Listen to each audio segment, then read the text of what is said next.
आरक्षणाच्या घोषणा देणं पाप आहे का असा सवाल सुद्धा जरांगेंकडून व्यक्त केला जातोय। जरांगेंनी हे मोठं वक्तव्य केलेलं आहे।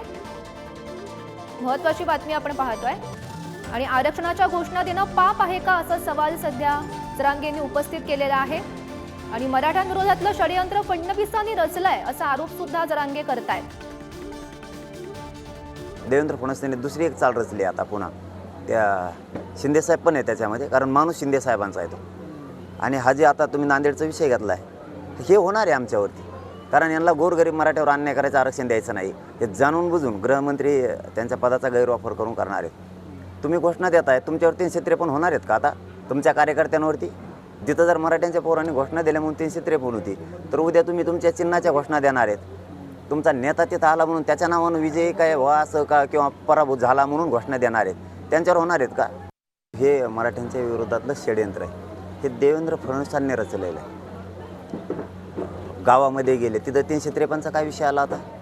तुम्ही गोरगरिबांच्या पोरांवरती केसेस दाखल करायला लागले। काय तुम्हाला गाडीच्या खाली उतरून त्यांनी काय मारहाण केली का?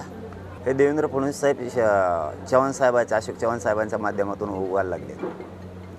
आता ते गाव तिथं जाऊन बसणारे अशी काहीतरी मला माहिती मिळाली।